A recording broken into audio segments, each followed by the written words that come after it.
Hello and welcome to Ageless Rock. This video is part 2 of my previous presentation on Kedolan Temple. This video is more about the spiritual and the unseen forces that shape the Javanese rituals and beliefs that shape the culture and tradition. There is something strange about Java Island. The number of polygonal megalithic monuments should not be taken lightly. The high concentration of temples here are like Cusco, Machu Picchu and Ollantaytambo of Peru.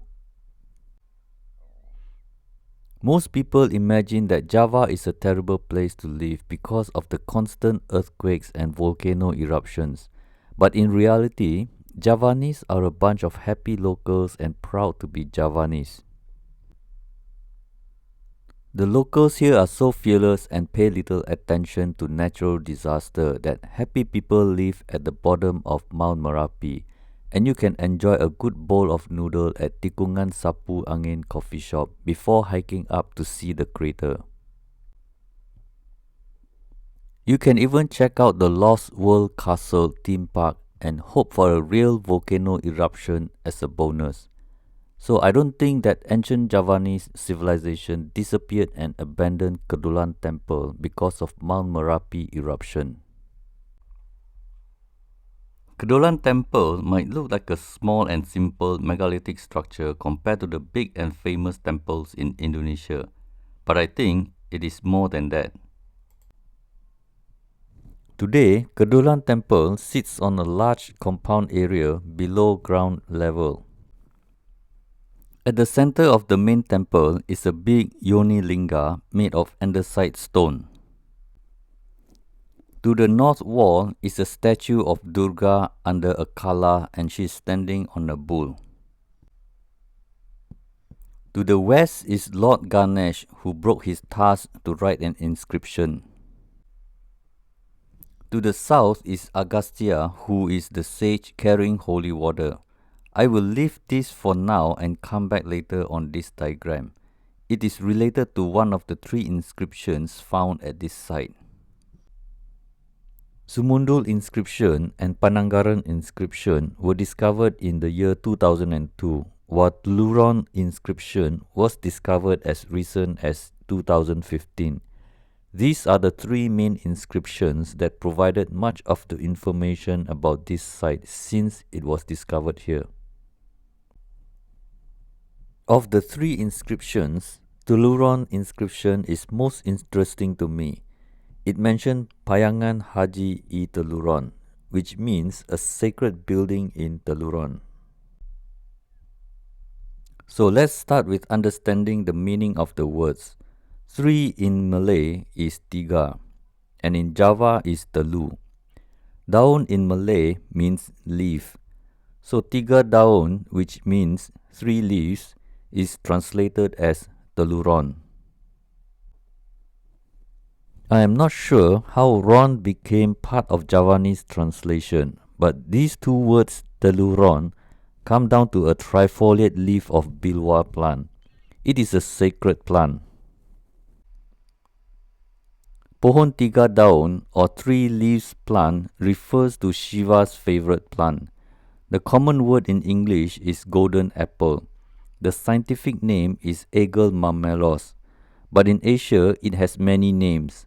It can be bilva, vilva, wilva, vilwa, bilwa, vilvam, bael, bel, and anything that sounds like that is acceptable.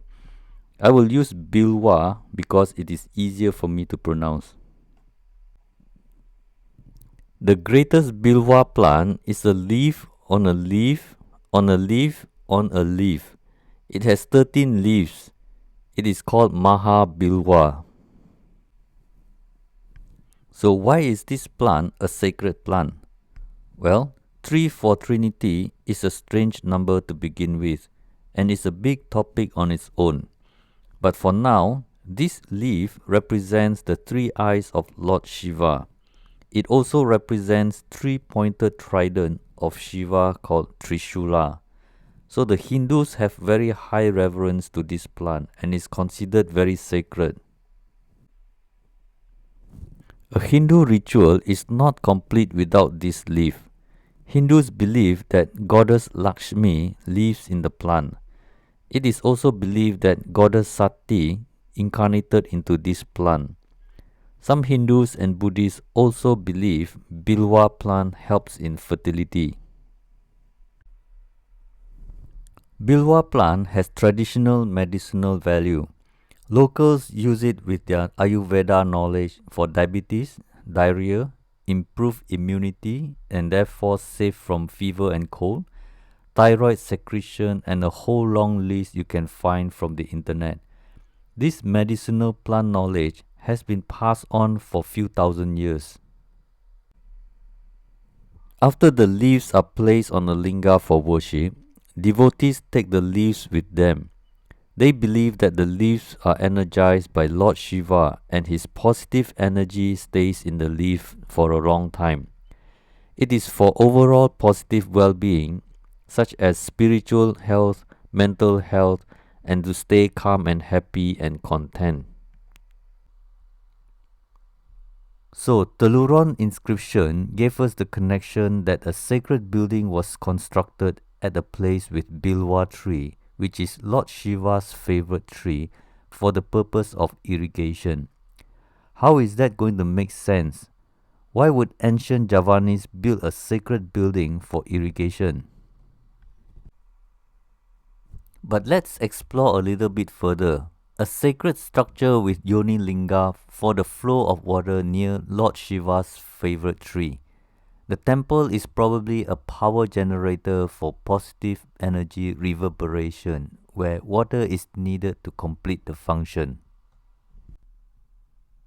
What if the famous Om chanting that vibrates positive energy at 3 frequencies is all you need to cause the entire temple to come alive, revitalizes the entire village with good vibes, and provides good harvest?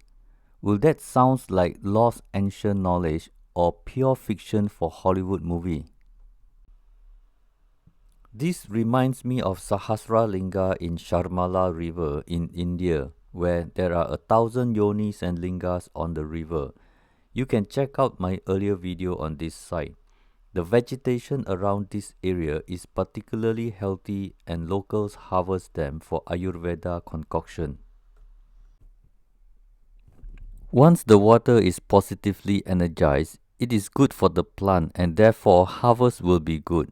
It will affect the local villagers where their mental and physical health will be improved. This bilwa fruit in front of a polygonal structure must be particularly healthy.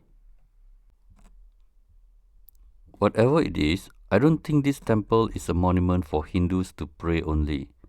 You don't need a polygonal stone masonry building to show your devotion to God while the entire population live in wooden huts.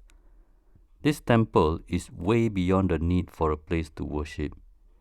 It feels like the original purpose is lost because we are a completely new species. The Javanese architectural design for a megalithic temple is very impressive and advanced for its time. It is so far ahead of its time, you have the right to suspect something is wrong with the picture, because 1,000 years later, they were very much wood-based civilization.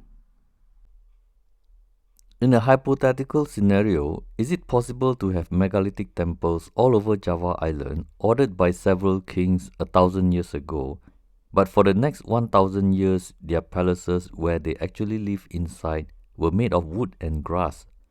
This construction skill should be available to palaces, houses for the rich, and mosques since they were converted to Islam.